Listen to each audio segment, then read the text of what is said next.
امي شو النتيجه؟ 3-0.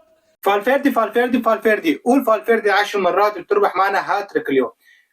لا لا لا لا لا لا لا، مو طبيعي هاي فالفيردي، هذا مو طبيعي. كل شيء صار اليوم مو طبيعي. يا كاتب التاريخ اكتب اسم فالفيردي بالذهب اليوم وبكل وقت. دائما كان عندنا النجم الاوحد فالفيردي اللي ما بخيبك، كل يوم كتب اسمه بالذهب امام مانشستر سيتي ليطلع له كمان بابع جديد. بعد فما حاجه ما نعرفش بيطلع له فالفيردي. لهيك انت اليوم شفت جوارديولا مذلول. قبل حتى لو كنت تربح عليه ما كان تشوفه مذلول. اليوم عم يلعب باسلوبه، ما عم يلعب باسلوبه، لو شو ما كان اليوم جوارديولا كان مذلول ومسحنا فيه الارض. انبسط انت كمشجع ريال مدريد، انبسط معلم. خسرنا الاياب، طلعنا من البطوله، رحنا لعبنا مع البايرن وخسرنا بفضيحه. لو شو ما كان معلم، حتى لو اخذنا اللقب انت اليوم افرح مباراه اليوم وخلاص.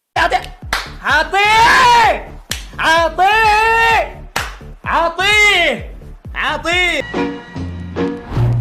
اربيولا يا ملك، اربيولا يا عقيد، اربيولا يا ابو حسين، خف على جوارديولا يا معلم.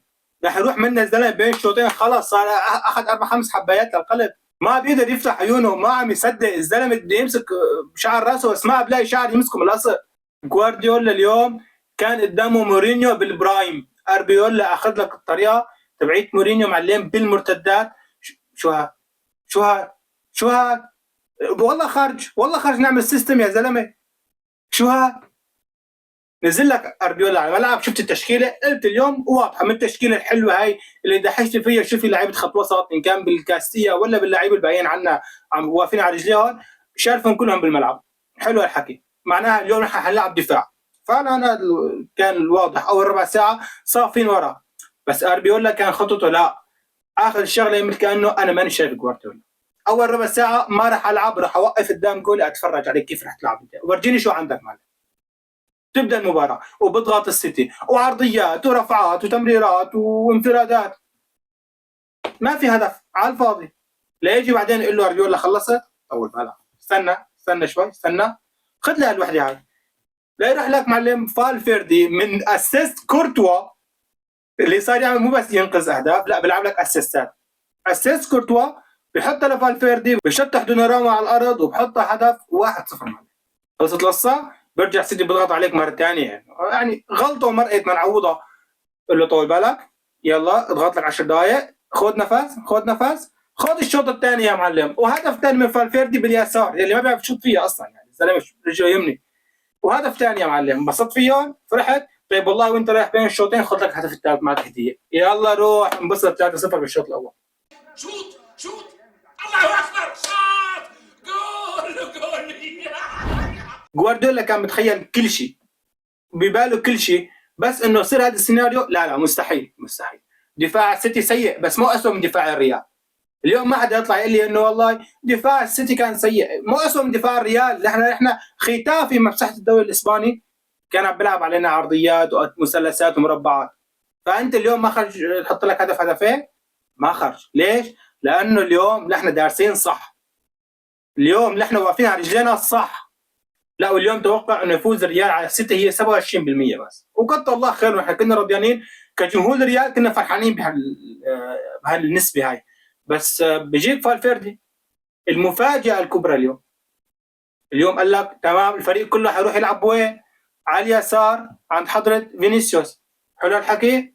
تمام، روح العب على اليسار، تكتر على اليسار، روح فالفيردي من اليمين واصطفل فيهم منك لهم مع الحارس. تخيل الهدف الثالث فالفيردي اخذ طاي من ورا دياز، ليجي المدافع الثاني بيحطها لوب من فوق، بيسندها وبيشوطها بالجول. بس معلم انا عرفت شو القصه. شوف القصه باختصار، انه اليوم فالفيردي كان قاعد عم بشوف مباراه باريس وريال مدريد اللي حط فيها ريال مدريد ريمونتادا 3 اللي كان حارس فيها دوناروما نفسه. فالزلمه قال لك شو اعمل بنزيما وقتها، استنى لأدى المغرب، شرب لك كاس حليب مع 3 تمرات، كله تمام، انا اليوم راح العب راس حربه. خلص شارك الكابتن هون بنزيما، نزل لك انا العب راس حربه معنا. وهذا اللي شفناه اليوم، 3 شوطات لفالفيردي، 3 اهداف. مو بس هيك، فالفيردي اليوم نجم النجوم. ليش نحن نعطيه الكريدي دائما لفالفيردي؟ نقول له معلم خبص شو ما بدك انت، لانه بيجيك بهيك مباريات يقول لك شوف ليه ليك مباراة كاملة عم يلعب وبضغط وبيوقع وبقوم وبحافظ على الطابة، ولو كانوا خسرانين بهدفين وثلاثة بدنا نرجع بالمباراة. اخر لعبة شوف وقع على الارض ما اعطاها للاعب وتم حافظ عليها لحتى طالع سليمة، كأنه يعني شوف فالفيردي معلم سلموا الطابة امان. انت لو على عيلتك خطأ سلموا لفالفيردي بحفظك. حوضتك بالمعلقة من عين ابو عيون مبحلقة، حوضتك بالكبجاية من عين الرايح والجاي. اما فينيسيوس جونيور فلا تفكر ان احنا يعني نسينا ضربة الجزاء ضيعتها بصراحة بالطريقة السخيفة اللي شطها، بس هلا رح نوقف، رح نسامحك مبدئيا نشوف الاياب. لحد الان واضح انه ان شاء الله رح نعدي، عدينا ربع النهائي كله تمام سامحنا فيها. ما عدينا ورجع علينا السيتي وعملنا ريمونتادا على ارضه، ساعتها يا ويل ويلك، يا ويل ويلك شو اللي حيصير فيك يا فينيسيوس، حتشوف التنمر على اصوله. الشباب لاطين لك برا. بس امانه يا جماعه، امانه بالله عليكم، يعني لازم واحد يقول الحق. اللي بشوف روديجر يقول له لو سمحت يا معلم طالع هالاند من جيبك، عيب. 90 دقيقه ماسكه للزلمه، عيب هيك ما بصير. طالعه من جيبك يا زلمه. ما بين زلمه حتى لما طلع التبديلات ما بين، اختفى.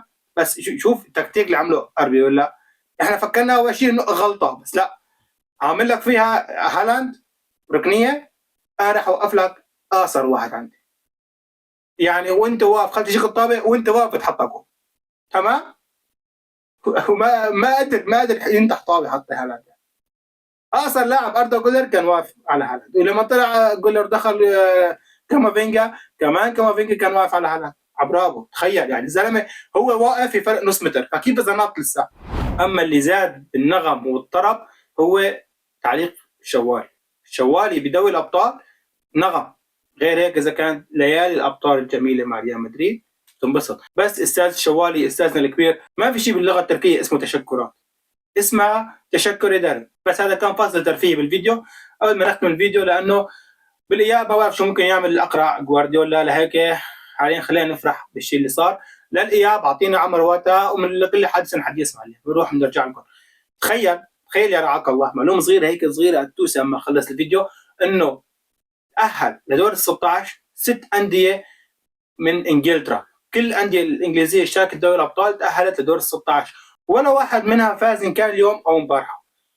4 هزايم تعادله. وبنهايه الفيديو لا تنسى تحط لايك وتشترك في القناه وفعل زر الجرس ليوصلك كل فيديوهات اول باول. مبروك مدرستا وحظ اوفر للسيتي، وان شاء الله حظوفر من البطوله هالسنه خلص، وما بقى بدنا نشوفكم ولا بقى تشوفونا.